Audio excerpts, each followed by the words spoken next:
Om Swastiastu.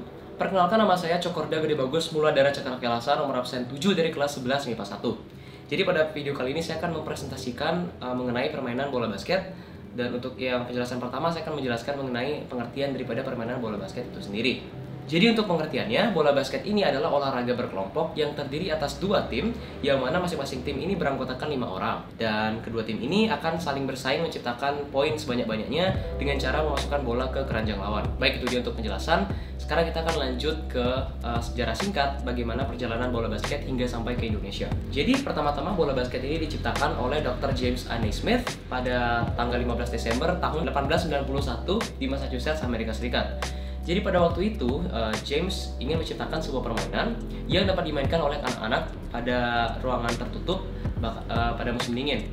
Jadi dari situ tercetuslah sebuah ide untuk menciptakan permainan bola basket ini. Akhirnya setelah terciptanya bola basket oleh Dr. James A. Naismith, permainan ini semakin meluas di seluruh tanah Amerika dan bahkan juga menjalar ke negara-negara lainnya.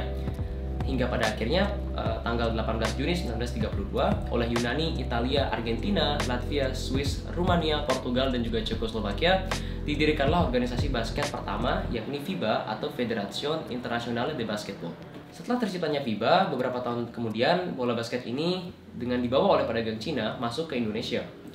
Akhirnya karena sudah meluas juga di Indonesia, dibentuklah sebuah organisasi bola basket pertama di Indonesia yang bernama Persatuan Basketball Seluruh Indonesia atau yang lebih akrab disapa dengan PBSI pada 23 Oktober tahun 1951. Kemudian setelah terciptanya PBSI, 2 tahun kemudian Indonesia resmi juga menjadi anggota daripada FIBA, dan tahun berikutnya Indonesia mengirimkan regu basket untuk pertama kalinya untuk berpartisipasi dalam ajang Asian Games di Manila pada tahun 1954. Setelah berpartisipasi di Asian Games, setahun berikutnya Indonesia mengubah nama daripada PBSI menjadi Persatuan Bola Basket Seluruh Indonesia atau Perbasi pada tahun 1955 dengan ketuanya adalah Tony Wen dan juga sekretarisnya adalah Wim Latumenten. Baik, itu dia untuk sejarah. Sekarang kita akan lanjut ke teknik dasar terlebih dahulu. Jadi, teknik dasar dan permainan bola basket dibagi menjadi 5. Yang pertama adalah menggiring bola atau dribble.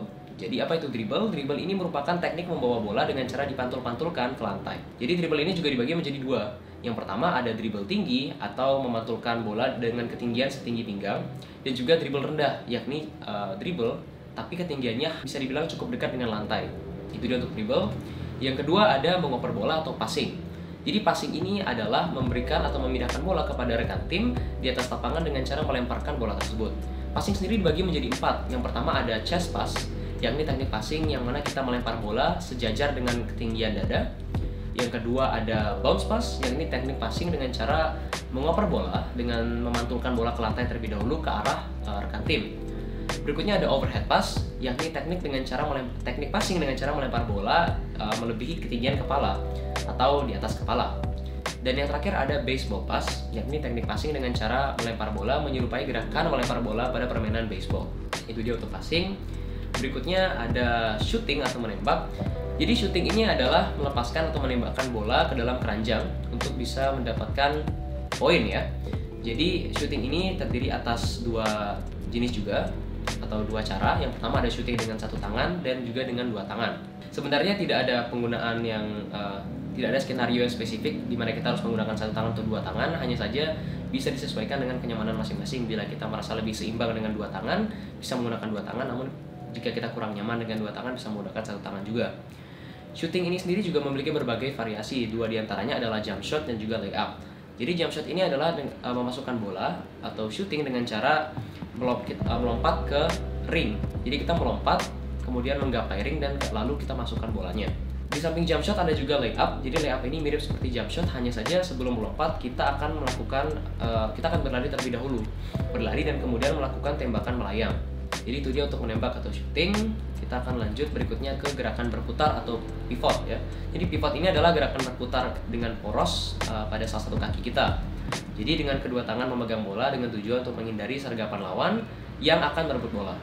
Jadi gerakan ini juga dapat dilakukan untuk mengecoh dan juga memberi tipuan kepada lawan. Yaitu dia untuk fungsi dan juga pengertian dari pivot. Baik, yang terakhir adalah rebound atau melambung ya. Rebound sendiri adalah istilah dalam permainan bola basket di mana seorang pemain dapat menangkap atau mendapatkan bola pantul yang tidak berhasil masuk ke ring atau tidak berhasil ditembakkan oleh pemain lain ke ring. Rebound ini dibagi menjadi dua, yakni yang pertama ada rebound ofensif, yang mana merupakan lemparan yang gagal masuk kemudian dimasukkan lagi ke dalam ring oleh rekan tim.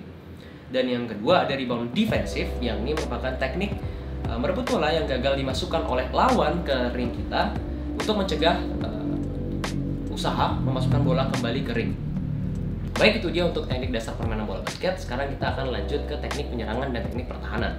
Pertama kita akan bahas teknik penyerangan terlebih dahulu. Jadi yang pertama ada pola penyerangan bebas atau off the ball. Jadi pola penyerangan bebas atau off the ball ini adalah pola penyerangan yang dilakukan dengan pergerakan tanpa bola. Jadi pola penyerangan ini sangat bergantung sekali terhadap penguasaan strategi atau taktik dan juga kemampuan fisik dari masing-masing pemain. Yang kedua ada pola penyerangan kilat atau fast break. Jadi pola penyerangan kilat ini adalah pola penyerangan yang mana dilakukan dengan cepat pastinya ya, sebelum lawan ini dapat menggapai posisi pertahanannya masing-masing. Jadi itu dia untuk pola penyerangan kilat. Baik, yang berikutnya adalah pola penyerangan berpola. Jadi sesuai namanya berpola, yakni adalah teknik penyerangan dalam bola basket di mana gerakan dan juga tugas masing-masing tim ini sudah diatur dalam suatu tindakan penyerangan ya. Yang terakhir adalah pola penyerangan kilat berpola. Sesuai namanya, teknik penyerangan ini adalah kombinasi antara pola penyerangan berpola dan juga penyerangan kilat atau fast break. Jadi dalam satu tindakan penyerangan ini dilakukan dengan cara cepat tapi dengan strategi dan juga tugas dan jalur penyerangan yang sudah diatur oleh masing-masing tim. Baik, itu dia untuk pola penyerangan. Sekarang kita akan lanjut ke pola pertahanan. Jadi dalam bola basket, pola pertahanan ini dibagi menjadi 5 jenis ya, menjadi 5 taktik. Jadi yang pertama ada zone defense, yang mana pada pola pertahanan ini setiap pemain itu memiliki zona pertahanannya masing-masing. Baik, itu dia untuk zone defense. Sekarang kita akan lanjut ke man to man defense. Jadi singkatnya, man to man defense ini adalah suatu strategi pertahanan dalam permainan bola basket di mana setiap anggota tim dalam satu tim itu melakukan pendekatan satu-satu terhadap tim lawan. Jadi setiap pergerakan ofensif itu diikuti dan juga dijaga ketat oleh masing-masing anggota tim. Man to man defense ini juga memiliki kelebihan tersendiri, yakni apabila anggota tim memiliki penembak luar yang cukup kuat. Berikutnya ada combination defense. Jadi combination defense ini adalah kombinasi antara zone defense dan juga man to man defense. Jadi sebagian daripada pemain dalam satu tim itu melakukan man to man defense atau penjagaan satu-satu terhadap tim musuh, sedangkan sisanya melakukan zone defense atau zona pertahanan dengan mode zona dengan memiliki zona masing-masing pada setiap pemain. Baik, itu dia untuk combination defense. Berikutnya ada full court press untuk yang keempat. Jadi pola pertahanan full court press ini sesuai namanya full court adalah pola pertahanan yang dilakukan dengan cara menerapkan pertahanan di seluruh bagian lapangan. Jadi ini dilakukan dengan harapan untuk menjebak dan juga mencuri bola dari tim musuh. Baik, itu dia untuk full court press. Dan yang terakhir adalah double team, yang kelima. Jadi double team ini dilakukan dengan cara akan ada 2 pemain dalam satu tim yang akan menjaga pergerakan tim musuh yang membawa bola. Jadi tugas dari 2 orang ini adalah menutup pergerakan daripada orang yang membawa bola tersebut dengan harapan dapat mengambil alih kendali bola. Baik, itu dia untuk pertahanan dalam bola basket. Berikutnya kita akan lanjut ke aturan-aturan dalam bola basket. Jadi berikut adalah beberapa aturan yang dapat saya rangkum. Jumlahnya ada 10. Untuk yang pertama itu adalah bola dapat dilemparkan ke segala arah dengan menggunakan salah satu atau kedua tangan. Berikutnya, bola dapat dipukul ke segala arah dengan menggunakan salah satu tangan, tetapi tidak boleh dipukul menggunakan kepala tangan atau meninju. Yang ketiga, pemain tidak diperbolehkan berlari sambil memegang bola. Pemain harus melempar bola tersebut dari titik tempat menerima bola, tetapi diperbolehkan apabila pemain tersebut berlari pada kecepatan biasa. Itu untuk yang ketiga. Yang keempat, bola harus dipegang di dalam atau di antara telapak tangan. Ya, jadi lengan atau anggota tubuh yang lainnya itu tidak diperbolehkan untuk memegang bola. Untuk yang kelima, pemain tidak diperbolehkan untuk menyeruduk, menahan, mendorong, memukul, atau menjegal pemain lawan dengan cara bagaimanapun. Pelanggaran pertama terhadap peraturan ini akan dihitung sebagai kesalahan. Pelanggaran kedua akan diberi sanksi berupa diskualifikasi pemain pelanggar hingga keranjang timnya dimasuki oleh bola lawan. Dan apabila pelanggaran tersebut dilakukan dengan tujuan untuk mencederai lawan, maka pemain pelanggar akan dikenai hukuman tidak boleh ikut bermain sepanjang pertandingan. Pada masa ini, pergantian pemain tidak diperbolehkan. Yang keenam, sebuah kesalahan dibuat pemain apabila memukul bola dengan kepala tangan atau meninju, melakukan pelanggaran terhadap aturan 3 dan 4 seperti yang sudah disebutkan, serta melanggar hal-hal yang disebutkan dalam aturan kelima, yakni soal mencederai dan juga perlakuan-perlakuan fisik yang dilarang dalam permainan bola basket. Yang ketujuh, apabila salah satu pihak melakukan 3 kesalahan berturut-turut, maka kesalahan itu akan dihitung sebagai gol untuk lawannya. Dengan catatan berturut-turut tanpa ada pelanggaran balik daripada musuh atau tim lawan. Ya. Jadi untuk yang ke-8, gol terjadi apabila bola yang dilempar atau dipukul dari lapangan masuk ke dalam keranjang. Dalam hal ini, pemain yang menjaga keranjang tidak diperkenankan untuk menyentuh dan mengganggu gol tersebut. Apabila bola terhenti di pinggir keranjang atau pemain lawan menggerakkan keranjang, maka hal tersebut tidak akan dihitung sebagai gol. Untuk yang ke-9, bila bola keluar dari lapangan pertandingan, bola akan dilemparkan kembali ke dalam dan dimainkan oleh pemain pertama yang menyentuhnya. Apabila terjadi perbedaan pendapat tentang kepemilikan bola, maka wasitlah yang akan melemparkannya ke dalam lapangan. Pelempar bola diberi waktu 5 detik untuk melemparkan bola dalam genggamannya. Apabila ia memegang lebih lama dari waktu tersebut, maka kepemilikan bola akan berpindah. Dan apabila salah satu pihak melakukan hal yang dapat menunda pertandingan, maka wasit tersebut akan dapat memberi mereka sebuah peringatan pelanggaran. Dan yang terakhir, wasit berhak untuk memperhatikan permainan para pemain dan mencatat jumlah pelanggaran dan juga memberitahu wasit pembantu apabila terjadi pelanggaran berturut-turut. Wasit memiliki hak penuh untuk memberikan diskualifikasi pemain yang melakukan pelanggaran. Baik, itu dia aturan dalam permainan bola basket yang dapat saya rangkum. Selanjutnya kita akan lanjut ke teknis lapangan. Baik, ini dia gambaran daripada lapangan bola basket tampak atas. Namun mohon maaf sebelumnya bila satuan dalam gambar ini masih menggunakan inci dan juga kaki.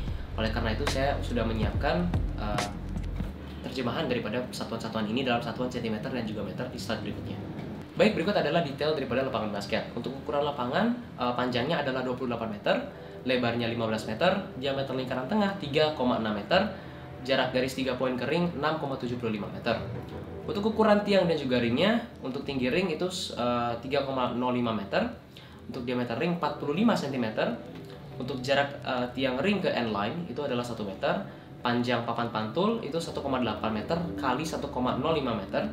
Untuk ukuran kotak tengah papan pantul itu 59 cm dikali 45 cm, dan jarak papan pantul ke end line itu 1,2 meter. Baik, itu dia detail spesifik mengenai lapangan bola basket, tentang ukuran lapangan juga komponen-komponennya, yang mana juga mengakhiri prestasi saya pada video kali ini. Jadi, bila ada kekurangan informasi, kesalahan, dan kekurangan kata, saya mohon maaf, dan akhir kata saya tutup dengan Parama Santi. Om Santi Santi Santi Om. Saya Cudya Muladara, pamit undur diri.